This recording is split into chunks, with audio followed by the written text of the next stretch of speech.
En l'occurrence, Madame Ndiaye.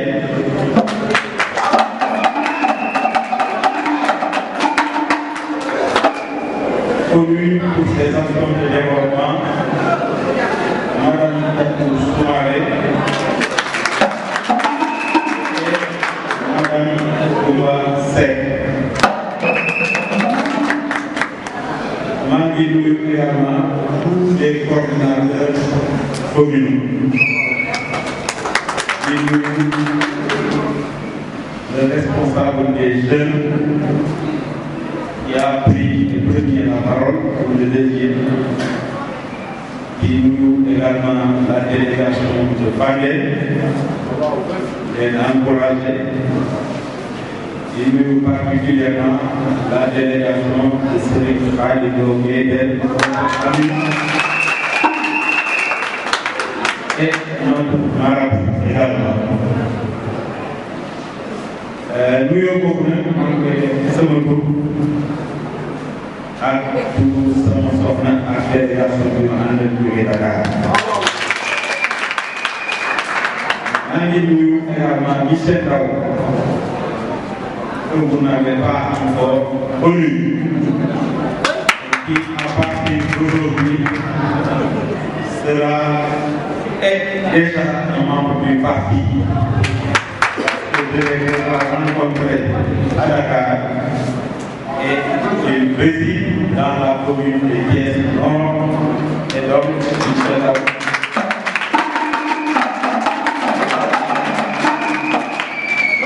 il a décidé d'apporter son soutien à notre parti. Il est président d'un mouvement ici à Thiès et particulièrement dans la commune de Thiès Nord. Voici donc à Thiès,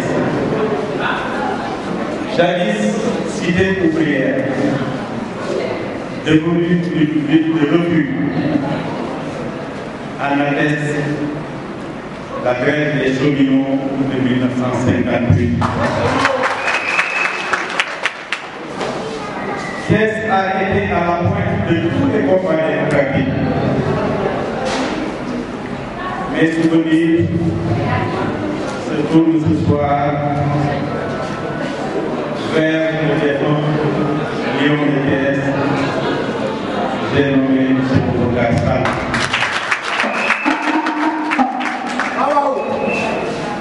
Thiès a été une ville de refuge. C'est pourquoi les Thiessois ont resté fidèles à une erreur et à sanctionner le régime libéral depuis 2007 jusqu'en 2012. Une des principales revendications était les chantiers de pièces inachevés. Mais vous devez garder en souvenir que celui qui est notre président aujourd'hui était le premier ministre en 2004 jusqu'en 2008 et donc il a une grande part de responsabilité dans le ministère de ces travaux, de ces chantiers de terre. Devenu président depuis 2012, aucune perspective n'a été observée pour ces mêmes chantiers. J'ose alors croire que les Thiessois sanctionneront le régime actuel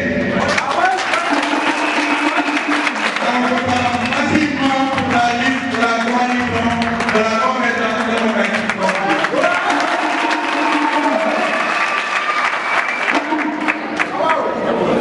J'ai confiance en nos candidats. Et je sais que notre pays traverse depuis une zone de turbulence. Le monde rural est agonisant. La campagne agricole a été chaotique. Ce même monde rural traverse aujourd'hui ou est en risque de famine, compte tenu de la situation dans laquelle il se trouve aujourd'hui. J'aurais pu énumérer les différents secteurs de la vie.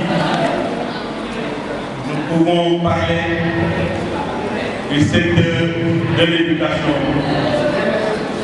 Aujourd'hui, l'année académique n'a pas démarré à l'université de Dakar. Les examens sont toujours en cours.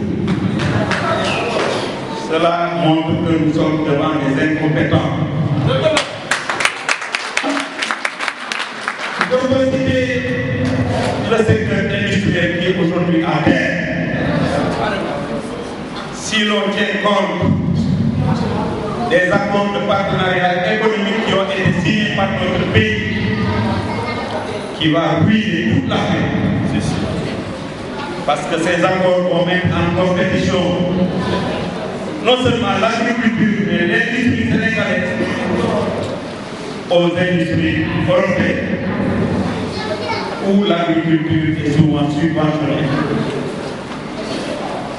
Nous voyons nos braves paysans dans la vallée des Niayes ou dans le nord du Sénégal, sans aucun moyen, sans soutien de l'État, aujourd'hui se battent pour arriver à une autosuffisance et permettre aux Sénégalais de nourrir les Sénégalais. Mais malheureusement, tous les efforts faits aujourd'hui seront vains à partir du moment où ces accords seront mis en œuvre, et cela se fera très bientôt. Alors, c'est dans ce contexte que nous nous acheminons vers ces élections locales, avec une réforme qui a été mal préparée, parce qu'une réforme de cette nature doit inclure tous les segments de la vie. Tous les acteurs devraient être associés. Malheureusement, cela n'a pas été fait. Le va-et-vient des textes de cette loi montre que l'acte 3 a été très mal préparé. Au moment où je vous parle des modifications du code électoral pour les élections à venir doivent être votées au niveau de l'Assemblée nationale, alors que nous sommes dans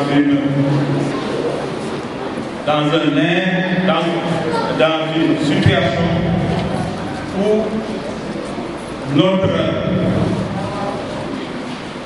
environnement ne nous permet pas de modifier les règles du jeu à quelques encablures de ces mêmes élections.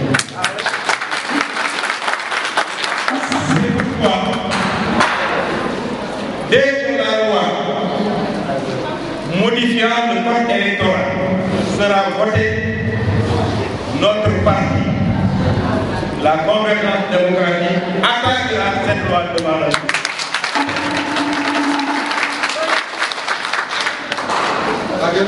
Devant le fait que le parti au pouvoir n'ait pas de candidat à Dakar, une loi va être votée pour que Dakar ne soit pas doté de liste et ne pourra pas élire un maire. C'est comme si le régime en place voulait effacer le nom de Dakar sur la carte du Sénégal. Je pèse bien mes mots.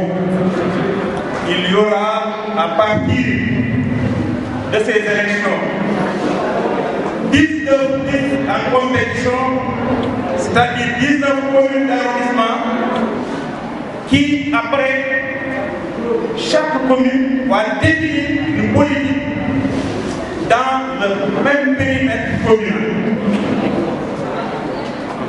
cet exemple qui est unique au Sénégal.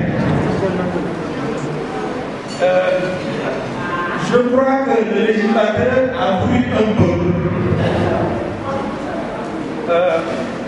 calmer le système français qui permet aux arrondissements de Paris d'élire des maires, mais également d'élire en même temps un maire pour Paris. Et malheureusement, ce n'est pas le cas pour Dakar, parce que Dakar ne peut pas présenter un candidat. On ne saura même pas qui est candidat de Dakar. Je crois que c'est le même cas pour vous également, Thiès, Pikine et Guédiawaye. Cela n'est pas acceptable. Donc cette loi sera attaquée devant les juridictions sénégalaises. Nous allons nous battre avec toutes les armes que nous confère la loi.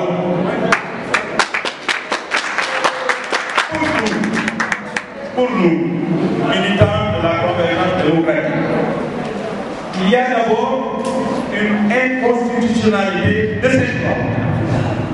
Mais également, nous sommes dans une ère géographique dans laquelle il est dit, ces textes disent que les règles du jeu ne peuvent pas être modifiées à 6 mois d'une élection. Donc nous allons doublement attaquer cette loi. Alors, c'est pourquoi ce meeting à Thiès me donne espoir pour l'avenir de mon pays.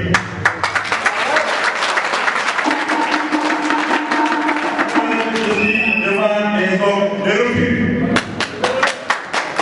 Je suis devant des femmes de refus également.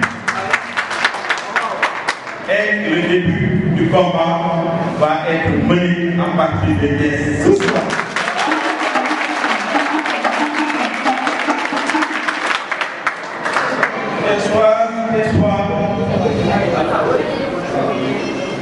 J'espère que